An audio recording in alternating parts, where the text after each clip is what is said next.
जे सेवा पवित्र है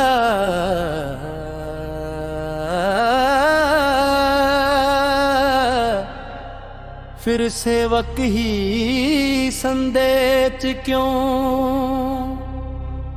जे शरणागत सब तो नेड़े है फिर उस नाल ही दूरी क्यों। जे त्याग दीवानी है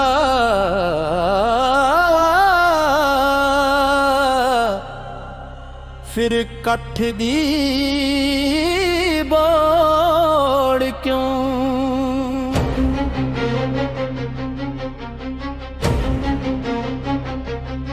जे अंदर लिया तेरा है फिर बाहर ले शोर दा रौला क्यों। जे हर जीव एक सारे फिर उच नीच दा मंच क्यों। जे प्राश तुहाडे कोल है फिर अंधेरे दी धमकी क्यों।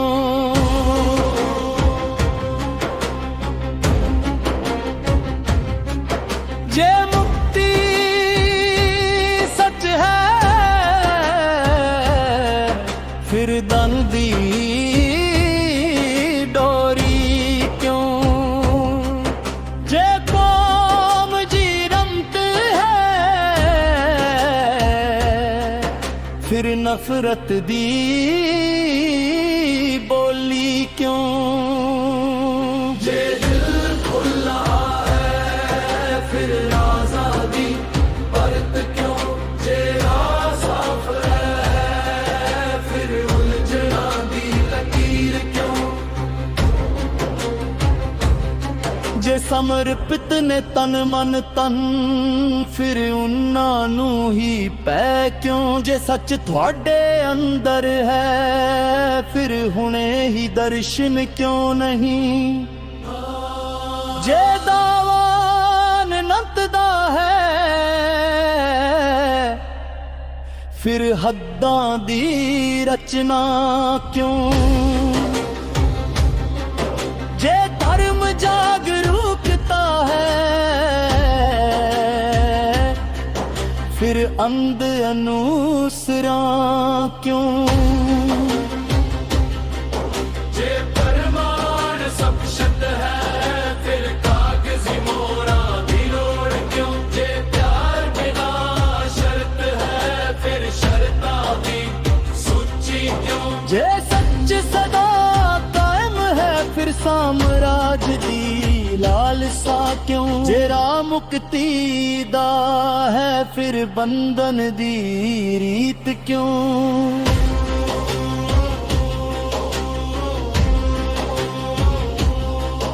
जे प्रश्न पवित्र हाँ फिर उन्ना नू पाप क्यों कहा जांदा है।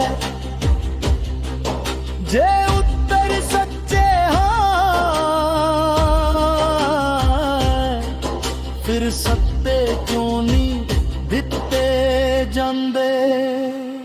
होर पुछां जाने इत्थे ही विचार दी हक काफी है। जे दर्शन अंदर लेने फिर बाहर ले डरामे क्यों। जे रब्बी राह सादा है फिर गुंजलदार फरमाने क्यों। जे सतगुर निर्भो है फिर आलोचना तो बचाव क्यों। जे चित्र आजाद है फिर सोचते पहरेदार क्यों। जे भुगती प्रेम है फिर पादी शर्त क्यों। जे कृपा पागना है फिर कृपा दी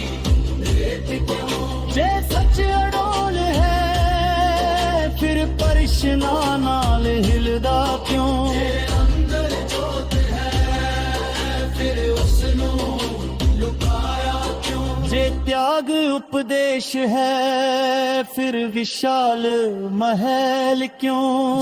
सबका कर्म है फिर विशेष स्थान क्यों। जे निम्रता गुण है फिर महिमा जे गीत क्यों। जे अंतर त्यागना है फिर पदवी दी रीत क्यों। जे शिष्य परिवार है फिर पहली लकीर क्यों। जे प्रेम रिश्ता है फिर शर्तां दी जंजीर क्यों। जे मुक्ति हुणे है फिर मौत तो बाद दा वादा क्यों। जे राह सपशिट है फिर राजां दा इशारा क्यों। जे सब कुछ पारदर्शी है फिर अंदरूनी दरवाजे बंद क्यों। जे सेवा निष्काम है फिर दीती दे खाते क्यों। जे शरदानी नहीं फिर तर्क तो डर क्यों। जे आत्म ज्ञान मकसद है फिर निर्भरता दा जोर क्यों। जे राह प्रेम दा है फिर वखरे होण दा डर क्यों। जे सच्चीवंत है फिर उसनू साबित करन दा कर क्यों। जे जोते अंदर वसदी है फिर दरबार दी लोड़ क्यों। जे मनुख समान है फिर उच्च नीच दी होड़ क्यों। जे प्यासर तने अंदर है फिर आते कंटे क्यों। जे प्यार सच्चा है फिर खौफ दी छां क्यों। जे उतर सिद्धे हम फिर गल्लां च तू आ क्यों। होर भी पुछिए जे दिल आजाद है फिर बेड़ियां क्यों। जे सच्चे पर है फिर रूठ पात्र क्यों। जे अंदर आवाज ही मुल्ल है ताबू।